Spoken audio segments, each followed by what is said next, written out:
Welcome back to Sip and Talk. I'm Joe. What info did we dig up today? Where every move, from designing a tiny microchip to launching a drone, it has these profound implications for all of us. That's right. Sometimes you encounter facts that seem really distant at first glance, right? But then you realize they're actually intricately connected to your daily life, your economy, even your sense of global security. Absolutely. Today, we're sort of connecting those dots on what feels like a really complex, high-stakes puzzle.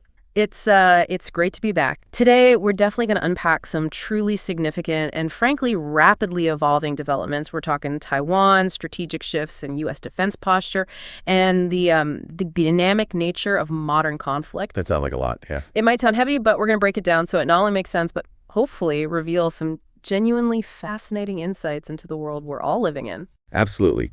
So our mission today, let's say, is to truly get under the hood of what's happening in a profoundly vital part of the world, specifically focusing on Taiwan. Mm-hmm.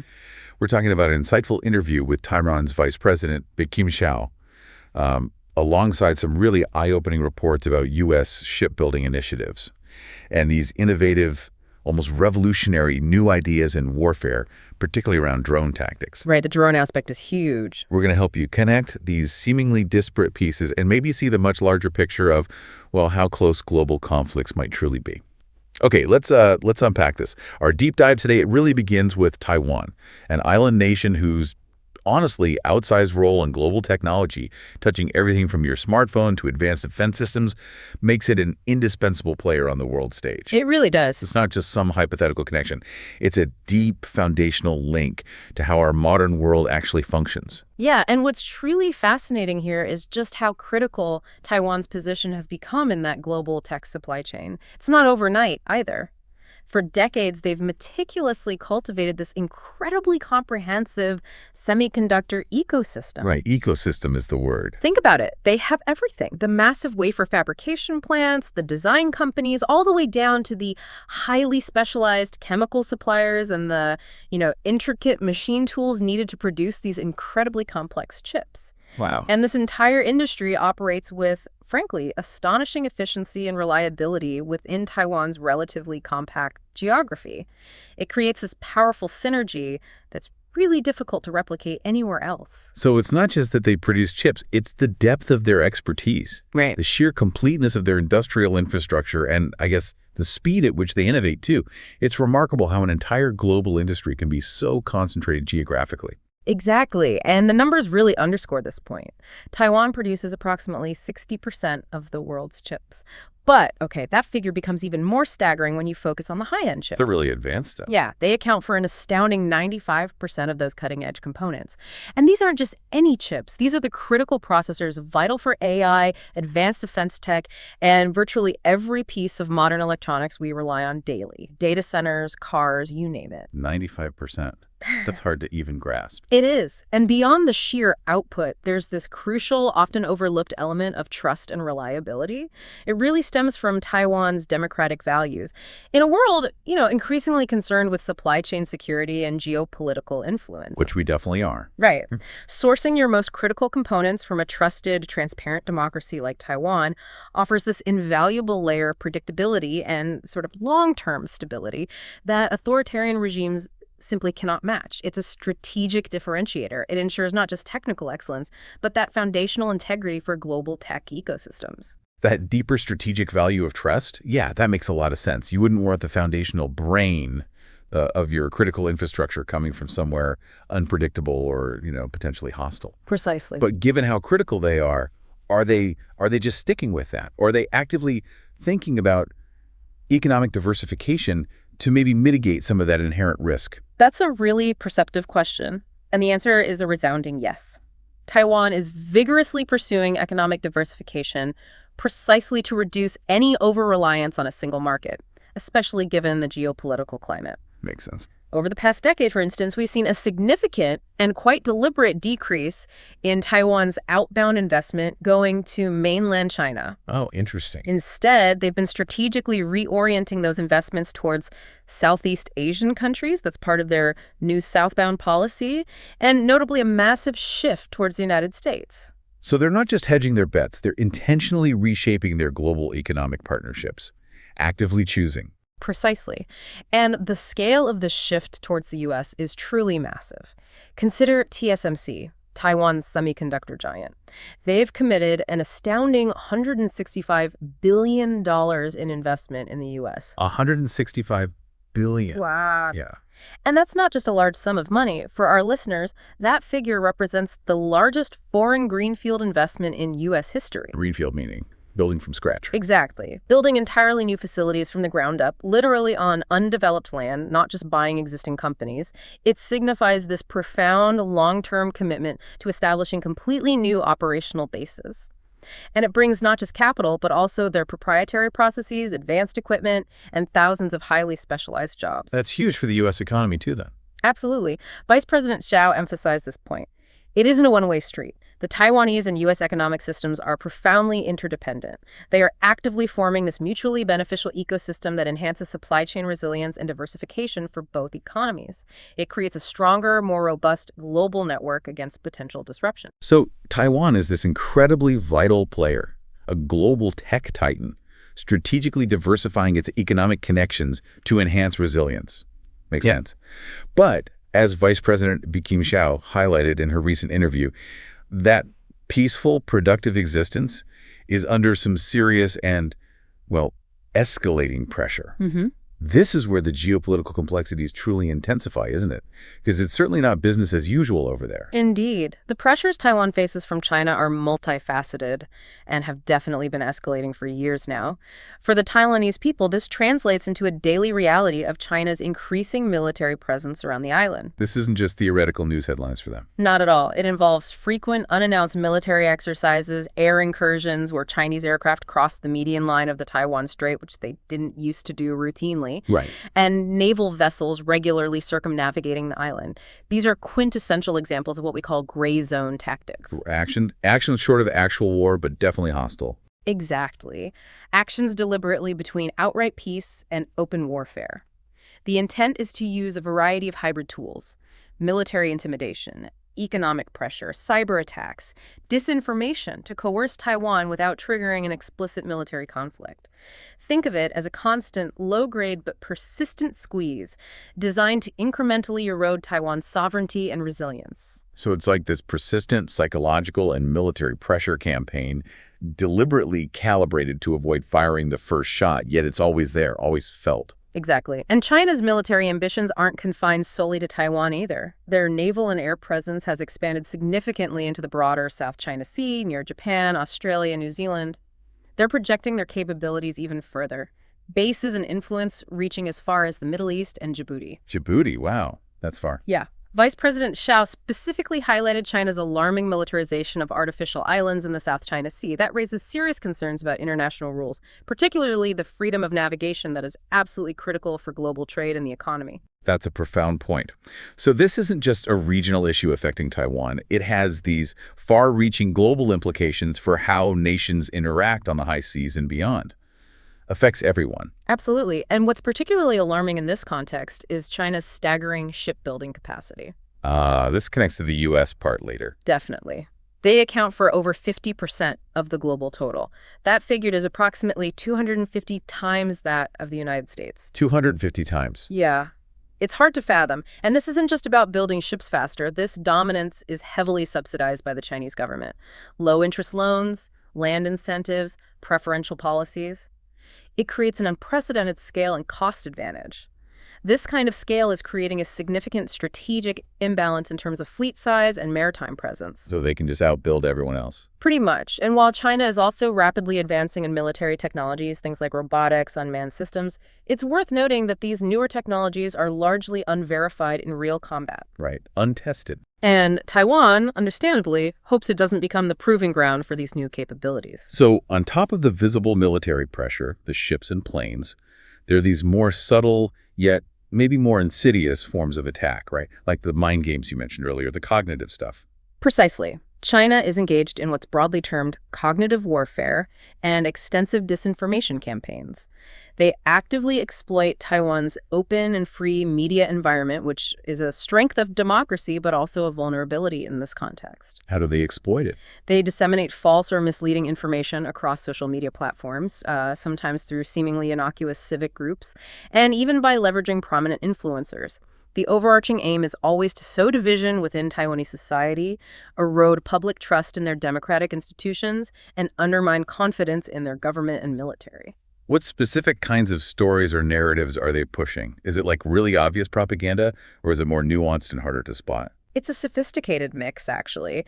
The common narratives include persistent claims that the U.S. is an unreliable ally, that the relationship between Taiwan and the U.S. is weak, maybe just transactional. Undermining trust in allies. Exactly. And that the U.S. is arming Taiwan solely to be cannon fodder in some kind of proxy U.S.-China conflict. They consistently question Taiwan's own military capabilities, disparage Taiwan's society and economy while overtly promoting Chinese technology as superior, and, crucially, they directly attack the legitimacy of Taiwan's democratically elected government. Trying to make democracy itself look bad. They seek to present Taiwan as a failing state, dependent on the West, contrasting it with this image of a rising and benevolent China. Can you give us a concrete example, something that really illustrates how this cognitive warfare works on the ground? Certainly. A recent, very clear example that drew significant attention was the visit of an influencer named Quan Chang to China. During this highly publicized visit, the influencer live-streamed content that, well, exaggeratedly praised China's rapid development achievements, its infrastructure, social order, while simultaneously disparaging Taiwan's society and economy, portraying it as stagnant and chaotic. Wow. So using a popular voice to push that contrast. Exactly. This kind of behavior is widely understood as a direct part of China's cognitive warfare efforts. It leverages influential individuals or popular platforms to spread narratives favorable to Beijing, directly trying to erode the Taiwanese public's confidence in their own democratic institutions and way of life, and maybe foster a sense of hopelessness or inevitability regarding unification with China. That's a really cunning and, frankly, pretty chilling way to wage war without firing a single shot. So how is Taiwan fighting back against this constant flood of misinformation and psychological pressure? Well, Taiwan has developed quite robust and innovative countermeasures, leveraging its democratic openness, interestingly enough. Using their strength against the attack. Yeah. Their government collaborates closely with civil society organizations on initiatives like comprehensive media literacy education programs, equipping citizens with critical thinking tools to evaluate information, spot logical fallacies, identify deceptive content. Teaching people how to see through it. Right. They also have rapid response mechanisms in place to counter disinformation quickly, like dedicated government task forces that track and debunk false narratives in real time. Furthermore, they actively work to expose the sources of this false information, for instance, by identifying and publicly calling out these Chinese content farms. Content farms, like networks of fake accounts. Exactly. Networks of fake accounts or automated systems that just produce and pump out these narratives. It's a multi-pronged approach that uses the very strengths of an open democratic society to defend itself against these subtle yet pervasive forms of attack. It sounds like an enormous multi-front challenge for one island nation to manage. Overt military pressure combined with these insidious mind games. But what does this all mean for how Taiwan is actually fighting back and building its own defenses? Because it's clear they're not just passively absorbing these pressures. You're absolutely right. Despite all these pressures, Taiwan is deeply committed to maintaining peace through strength, with the ultimate goal being to deter conflict entirely. Deterrence is key. Their core defense strategy is fundamentally centered on developing what they call asymmetric warfare capabilities. They recognize, realistically, that they simply cannot match China in sheer numbers, troops, ships, aircraft, in a conventional full-scale fight. So they have to be smarter. Exactly. Their approach must be smarter, more innovative, and crucially, they are heavily focused on developing robust, homegrown defense manufacturing capabilities. Ensuring self-sufficiency wherever possible is a major goal. Smarter? Sounds like they're not trying to build aircraft carriers to compete with China's massive fleet. Yeah. So what does that actually look like in terms of defense capabilities? What are they building? It means strategically investing heavily in smart technologies designed to inflict disproportionately high costs on any potential aggressor. This includes a strong focus on drones and other unmanned systems of various kinds. Drones again. Yes, leveraging advanced robotics and integrating artificial intelligence with cutting-edge sensors and data fusion. The idea is to create a defense that is nimble, adaptable, and can impose such an immense economic, human, and political cost on an invading force that an invasion simply becomes too painful or maybe even impossible to succeed. Like the porcupine defense idea. Make yourself too prickly to swallow. That's a great analogy. Making themselves so prickly and indigestible that no adversary would dare try. They aim to make China's cost-benefit analysis for an invasion astronomically unfavorable. So they're developing these high-tech, clever ways to defend themselves. But what about the people of Taiwan? You mentioned the cognitive warfare. Are they prepared to support this defense effort, or is there a weariness setting in given the constant pressure? That's a truly vital part of Taiwan's overall resilience. Vice President Hsiao specifically highlighted the strong determination of the Taiwanese people to defend their freedom, their land, and their hard-won way of life. The will to fight is there. It seems so. Public polls consistently show a significant increase in the willingness to resist an invasion. It's risen from about 50% just a few years ago to around 65% today. That's a big jump. It is. And this isn't just abstract political will, it's actively translating into grassroots efforts. You see civil society organizations like the Black Bear Academy actively providing first aid and emergency response training to citizens all across the island. Civilian readiness efforts. Interesting. Yeah, this widespread training is all about enhancing people's self-preservation capabilities in potential conflicts and ensuring societal functions can be maintained during a crisis, building what they call whole society defense resilience. It's a truly impressive mobilization. So they're beefing up their own defenses, their people are incredibly resolved. But in this big interconnected world, who's got their back? And how does Taiwan maintain its distinct identity and sense of self in the face of all this external pressure? That's a crucial aspect of their international engagement. While it's true that only a handful of countries have formal diplomatic ties with Taiwan, mainly due to Beijing's one China policy pressuring nations. Right, the diplomatic isolation pressure.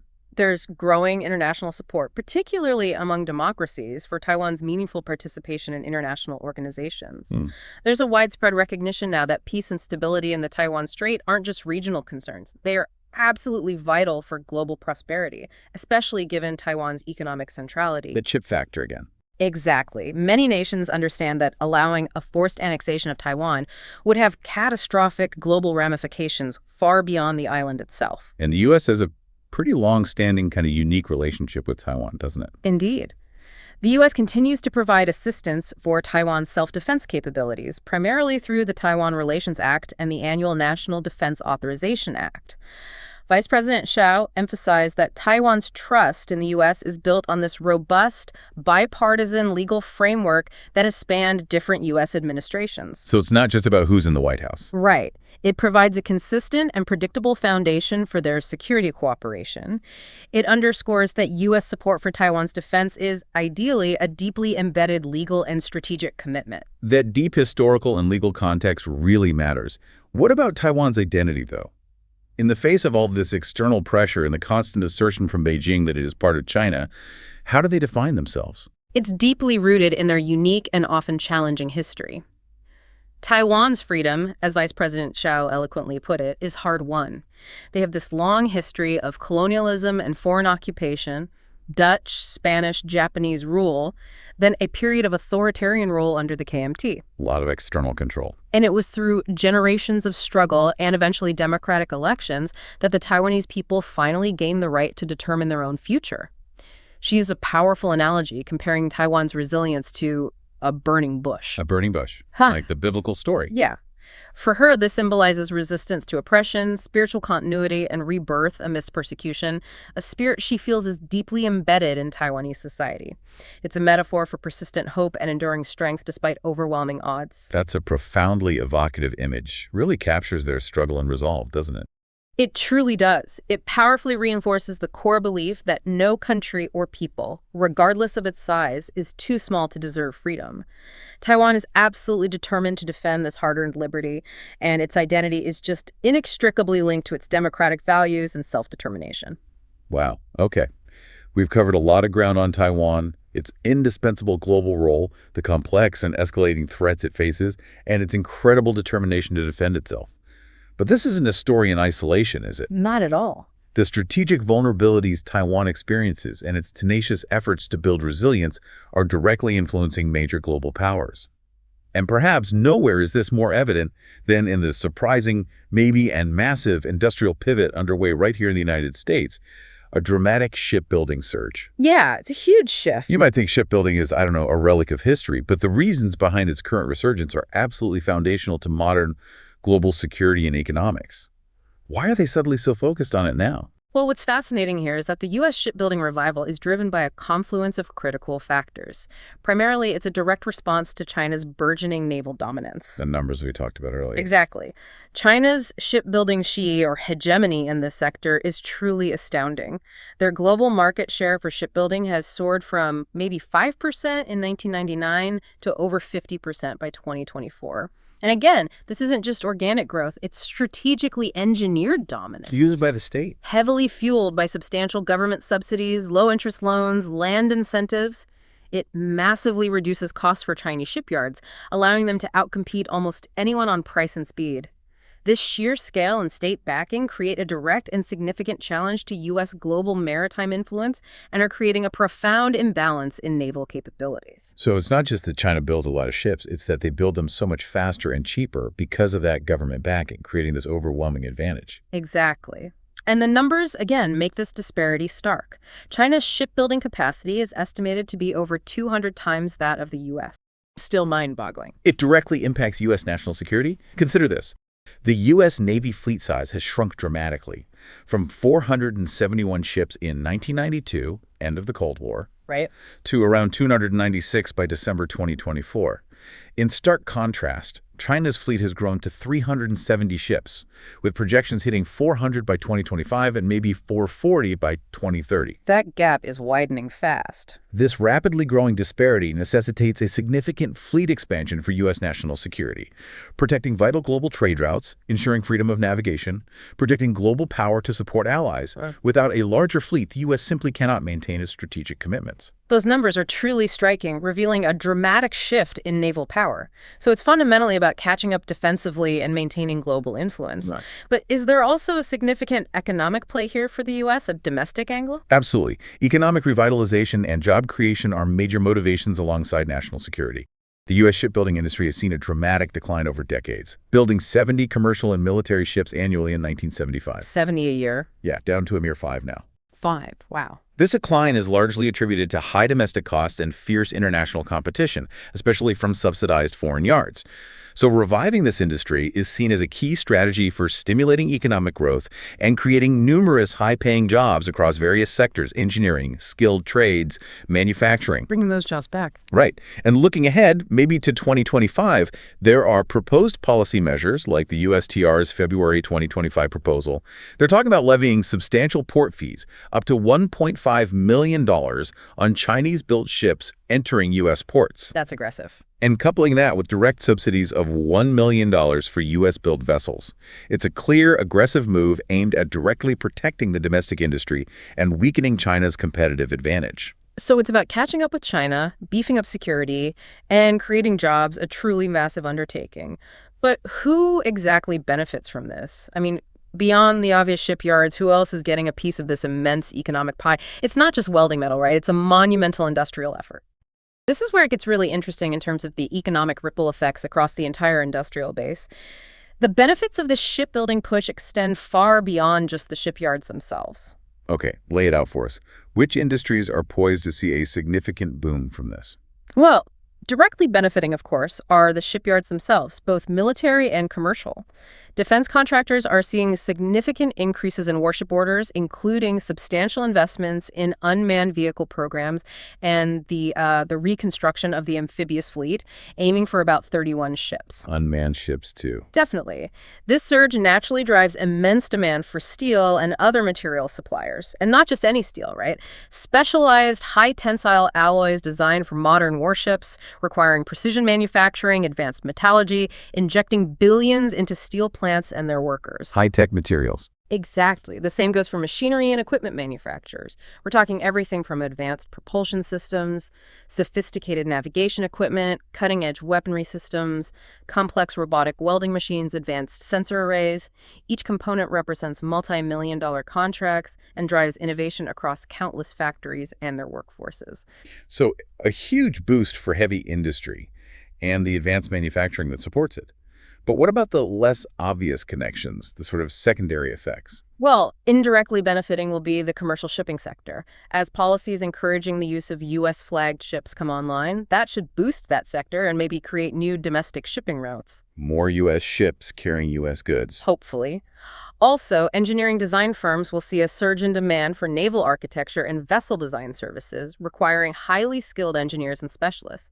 And broadly, the labor market will experience the creation of numerous jobs across construction, engineering, various technical fields, which is a major economic stimulus. Think of the specialized training programs that will need to ramp up to meet this demand. And what about globally? Does this create opportunities for international partners? Or is the U.S. trying to do this entirely on its own, like pulling up the drawbridge? No, it certainly creates opportunities. There are potential benefits for shipbuilding industries in key allies like Japan and South Korea, primarily through technology transfer and investment. The U.S. is actively seeking to restart idle shipyards, places like Philadelphia and Long Beach. Bring in old yards back online? Exactly. And they're keen on attracting foreign support for the production of advanced vessels, like nuclear submarines and destroyers, where these nations have considerable expertise. So it's not just a purely domestic effort, it's a strategic international collaboration aimed at rebuilding critical capabilities and integrating allied supply chains. It sounds like a genuine industrial renaissance, potentially touching so many parts of the economy and really reshaping global maritime power. But what's the end game here? What are the actual ambitious targets for this massive shipbuilding push? This isn't just a vague idea, is it? There must be goals. Yeah, this raises an important question because the goals are quite ambitious and specific.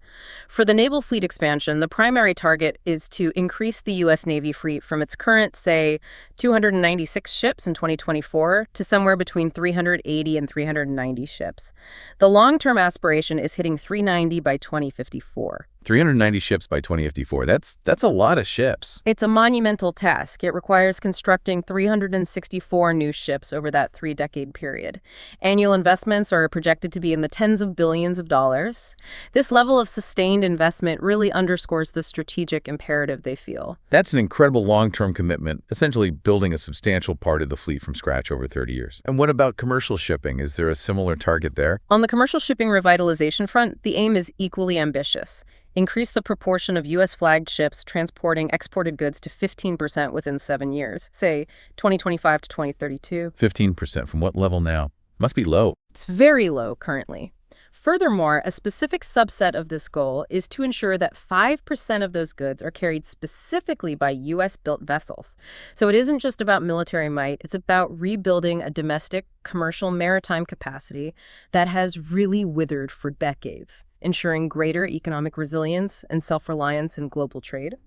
And are there specific policy measures already in place or actively planned to help achieve these goals, besides the fees and subsidies? Yes, very much so. For example, the Trump administration, looking ahead to April 2025, apparently plans to sign an executive order titled Restore U.S. Maritime Dominance. It includes a comprehensive maritime action plan. Okay, what does that entail? Well, the plan outlines specific progress reports every 90 days and details potential actions against Chinese maritime entities based on these 301 investigations, which, for context, are trade probes conducted by the U.S. Trade Representative under Section 301 of the Trade Act of 1974.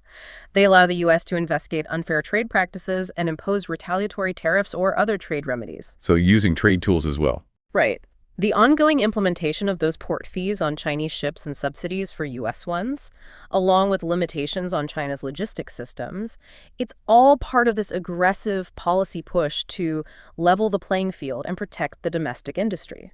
So it's not just about building new ships, it's also about strategically changing the rules of the game for existing ones and restricting the dominance of foreign competitors. And what about that international collaboration we talked about earlier? How does that fit into these future goals? That's a crucial component of the strategy. There are explicit plans to restart those idle shipyards, like Philadelphia and Long Beach, which were once bustling hubs but have been dormant for years. The strategy also includes actively attracting investment and technical support from Japan and South Korea, particularly for producing advanced vessels like nuclear subs and destroyers, where their expertise and industrial capacity can significantly bolster U.S. efforts. Leveraging allied strengths. Exactly. It's a very comprehensive approach. It combines domestic industrial revival with strategic international partnerships, recognizing the immense scale of the challenge. All right, so we've talked about Taiwan's vital global role, the big threats it faces, and the U.S. ramping up its shipbuilding as a strategic response. Now, let's pivot back to Taiwan and ask a very direct question. How does Taiwan actually fight back if push comes to shove? Because let's be real, there's a colossal size difference between Taiwan and China. This is where something called asymmetric warfare comes in, right? And it's less about a fair fight and more about being profoundly clever. Yeah, this raises that very fundamental question. How does a smaller entity effectively deter or defend against a much larger, overwhelmingly powerful one? Taiwan faces what we call the David versus Goliath problem. In terms of conventional military forces, China simply dwarfs Taiwan. Just sheer numbers. We're talking an immense number of naval vessels, thousands of fighter jets, the capability to deploy maybe tens of thousands of missiles. If China were to attempt a traditional massive invasion with overwhelming numbers, a direct conventional defense would be incredibly difficult for Taiwan to sustain. So they can't simply go head-to-head with a conventional military. They need a completely different playbook, like a strategic judo move, so to speak. Precisely. That's where asymmetric warfare becomes their absolute core defense strategy. The objective isn't to win a full-scale conventional war against China that's likely impossible. Right. Instead, it's about making any invasion attempt so costly or impossible to succeed that China simply won't consider it viable. Think of it again as creating that porcupine defense, making themselves so painful, so indigestible with so many sharp quills that no adversary would dare try to swallow them. Inflicting unacceptable losses. The aim is to create an unacceptably high level of economic, human, and political attrition for the People's Liberation Army. And how do they make themselves so painful? What are some concrete examples of this cleverness in practice? What does asymmetric warfare look like for Taiwan? Well, it involves leveraging innovative and often lower-cost technologies to counter a much larger force. This includes developing things like guerrilla-style maritime drones that can attack from unexpected angles. Small, fast boats, unmanned. Yeah, or submersible drones. Deploying sophisticated but stealthy underwater sensors and radars to detect movements without being easily seen. And, critically, the mass production of cheap, disposable suicide drones designed to inflict high costs on an invading force. Suicide drones. Okay, Yeah. Like loitering munitions. Exactly. It's about using agility, ingenuity, and precision to negate the adversary's numerical superiority, targeting their most vulnerable assets, like landing craft during an amphibious assault or logistical support ships. So it's about being smart, nimble, and creating an unpredictable battlefield, rather than just building bigger versions of what the adversary already has. What are the actual things Taiwan is doing to build this smart defense? Are we talking about highly classified military innovations, or is there a surprising civilian angle to this, like adapting consumer tech? It's definitely both, and the civilian tech potential is where it gets incredibly interesting and, frankly, disruptive. How so? Well, on the military side, Taiwan has robust programs like the Shenzhen Plan. This is focused on developing medium to long-range suicide drones. Conceptually, think of it as combining the precision and range of a missile, like their Jan-2, with the flexibility and unmanned nature of a drone. A smart, low-cost cruise missile alternative. Sort of. A very smart way to deliver a powerful punch at potentially lower cost and risk. They also have the Jianzhang anti-radiation drone. specifically designed to target and neutralize enemy radars, crucial for blinding an invasion force's eyes and ears during an assault. Taking out the radar is key. And the Tengyan Large Reconnaissance Drone provides long-duration surveillance and real-time image transmission, giving them critical situational awareness over vast areas. A key example of a related project is the Kuai-chi, that's Kuaichi, Attack Unmanned Surface Vessel, or USV. An unmanned attack boat. Yeah, developed by their National Chongshan Institute of Science and Technology, NC Assist. It's entering testing by August 2025.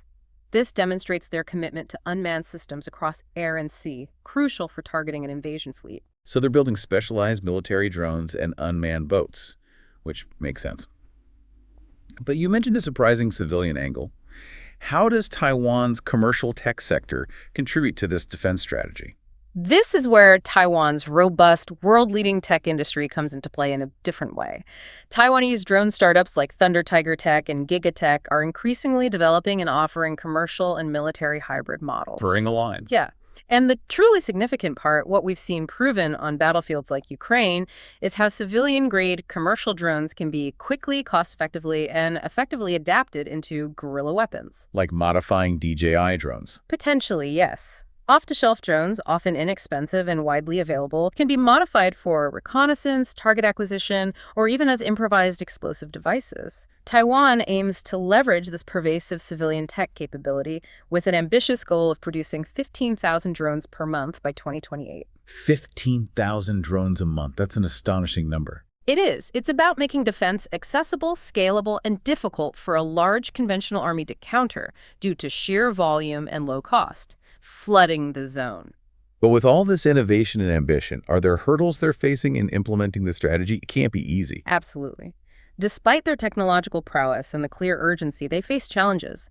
Things like maybe conservative military regulations and notoriously slow procurement processes. These can hinder the rapid integration of cutting-edge civilian technology into military applications. Bureaucracy can sometimes stifle innovation. Always a factor. Also, while 15,000 drones a month sounds impressive, Taiwan's budget and total production volume still ultimately cannot match China's immense scale across the board. This highlights the urgent need for continued foreign aid and technology transfer from allies like the U.S. to truly realize their asymmetric defense strategy and ensure they have a sufficient arsenal to deter a potential invasion. It's incredible to think how a recreational drone, essentially, can be transformed into a critical piece of defense, especially with that kind of production goal. But can Taiwan do this alone? Or is the U.S. stepping in here too? And if so, how does that fit into a bigger U.S. strategy for the Indo-Pacific? Yeah, this raises that important question about the critical role of international support. Right. And the U.S. is indeed providing significant backing for Taiwan's drone strategy. Recent U.S. military aid bills, notably via the National Defense Authorization Act, have begun to allow direct funding for Taiwan's defense industry. Direct funding, not just sales. That's new. It marks a major shift from just selling equipment, yeah.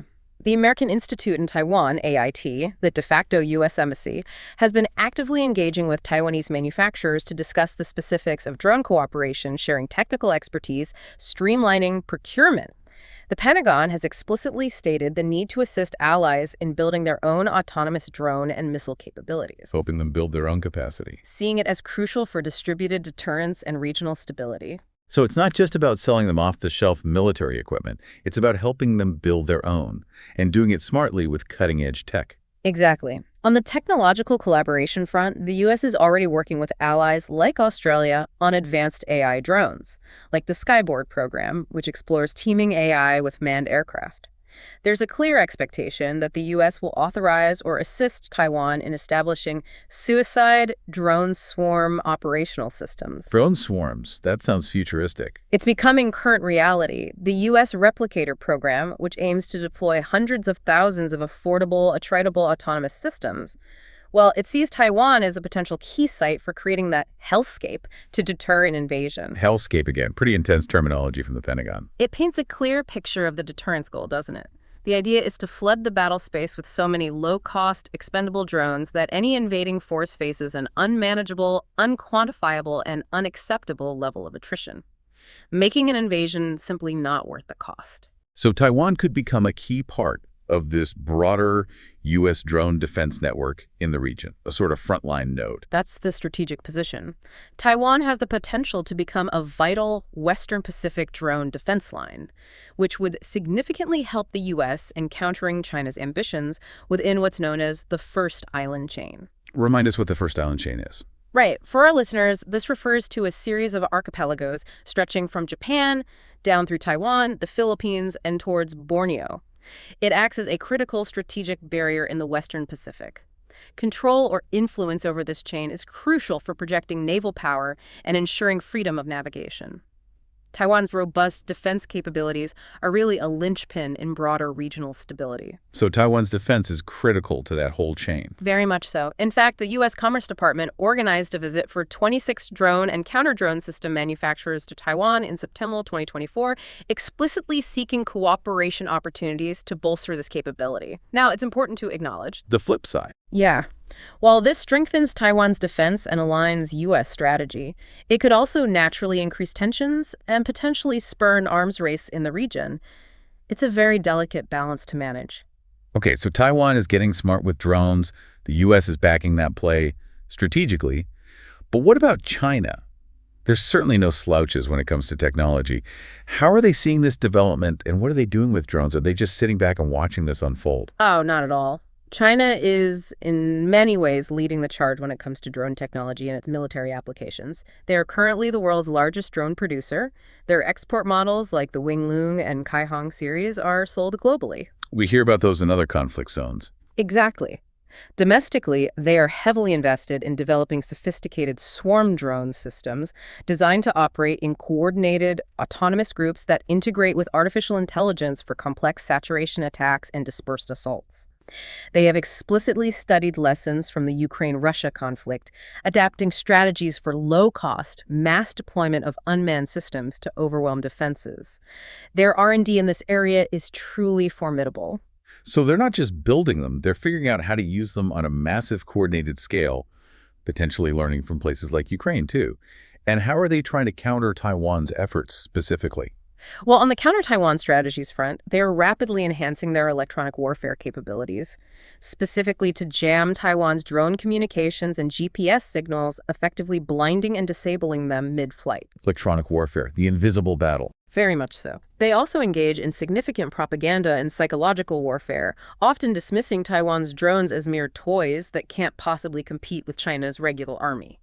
This is a clear attempt to undermine public confidence in Taiwan's defense capabilities, both domestically and internationally, and to influence public opinion in China by downplaying any perceived threat. That's interesting, the propaganda angle. So how does China's leadership and his people generally view Taiwan's drone development? Is it a consistent monolithic message, or are there different viewpoints within China? It's hard to tell from the outside. It's quite layered, actually. Not as monolithic as one might expect from an authoritarian state. The official narrative from Chinese state media often begins with a tone of disdain, framing Taiwan's weapons as leftovers bought from the U.S., or dismissing their drone efforts as an empty show, mere theatrics, projecting overwhelming superiority. Standard propaganda playbook. But when Taiwan's drone development becomes genuinely threatening, say, if they successfully test a new suicide drone with increased range or demonstrate advanced swarm capabilities, the official media tone shifts noticeably. It becomes much more serious, even accusatory, warning that Taiwan is destroying stability or going mad by pursuing these capabilities. So they're paying attention. Definitely. Crucially, President Xi Jinping himself has emphasized the need for the PLA to accelerate intelligent combat capabilities, signaling how seriously the top leadership takes this domain, regardless of the public dismissal. So it's dismissive until it's not, and then it becomes a perceived threat. What about the general public or maybe military experts in China? Do they simply echo the official line, or do other views leak out? It's surprisingly varied, especially if you look at civilian voices on social media platforms like Weibo and Zhihu, though obviously curated to some extent. You have the dominant group of young nationalists who often dismiss Taiwan's efforts entirely, confident in China's invincibility, saying things like, China is invincible, we'll crush them easily, Taiwan's drones are worthless. That's a common, often aggressive sentiment. Online warriors. Right. But then you have a segment of military enthusiasts who, perhaps surprisingly, express a degree of caution. They often argue that unmanned aerial vehicles are the future, and Taiwan's efforts in this area shouldn't be underestimated. Some will even cite Ukraine as an example, noting that even a strong conventional army can be vulnerable to guerrilla-style suicide drones and the sheer volume of low-cost attacks. Interesting. A more pragmatic view from enthusiasts? And then there's a smaller, rarer group of maybe rational analysts within China who might warn that if Taiwan truly becomes, like Ukraine, resilient, resourceful, able to inflict heavy damage through asymmetric means it could turn a conflict into a supercost conflict for China. This group acknowledges that such a scenario could lead Beijing to reconsider military action due to the unacceptable economic, human, and geopolitical repercussions. It highlights that even within a tightly controlled information environment, some critical thinking about military realities can emerge. So it's a technological arms race with different philosophies and these internal perspectives bubbling up. What does this all mean for the bigger picture of warfare? Are drones really the future? Or do the old big guns, the aircraft carriers and fighter jets, still matter just as much? Yeah, that raises a very fundamental question about the future of military strategy. Drones offer significant advantages, especially for a nation like Taiwan with limited resources against a powerful adversary. What are the key advantages? They are incredibly low cost to produce and operate, offer high flexibility in deployment across diverse terrains, and carry very low risk since there are no human pilots involved. This makes them ideal for reconnaissance, rapid attack, and acting as incredibly effective complements to traditional forces. Complements, not replacements. Exactly. For example, unmanned swarms can be strategically deployed to effectively attack transport and landing craft, significantly delaying or even disrupting an invasion and creating immense logistical headaches for an aggressor. They really change the cost calculus of conflict. So they're not a replacement, but a force multiplier, making a smaller force much more potent and dangerous. Exactly. However, traditional forces still hold unique and indispensable advantages. Their higher deterrence power, their comprehensiveness in various mission sets, and the established technological maturity, think advanced F-16 fighter jets or stealth submarines, that cannot be fully replicated by drones alone, at least not yet. Right, a drone can't hold territory like infantry, for example. Precisely. Traditional forces are absolutely essential for large-scale ground operations, maintaining naval blockades, ensuring air superiority, things crucial for any conventional military campaign. They form the backbone of conventional power projection and are designed for sustained, large-scale conflict. So it's not an either situation then, but rather a dynamic interplay between the old and the new. Not at all. The most effective approach, especially for nations with resource constraints like Taiwan, is to view drones and traditional forces as complementary. Drones are not meant to replace traditional forces, but to supplement them, offering cost-effective, flexible, high-volume options that can significantly enhance overall defense capabilities, especially in an asymmetric conflict scenario. A blended approach. It's about building a layered, resilient defense that leverages both the cutting edge of unmanned systems and the established strengths of conventional military might. This blend creates a much more robust and unpredictable deterrent. Wow, okay. We've covered a vast amount of ground today, from the microchips that literally power our modern world, to massive warships being planned, and now to these tiny but potentially mighty drones reshaping the battlefield. It's abundantly clear that Taiwan isn't just some small dot on the map. It's a central player in a truly dynamic and critical global story, with economic and security implications that profoundly touch all of us. Indeed.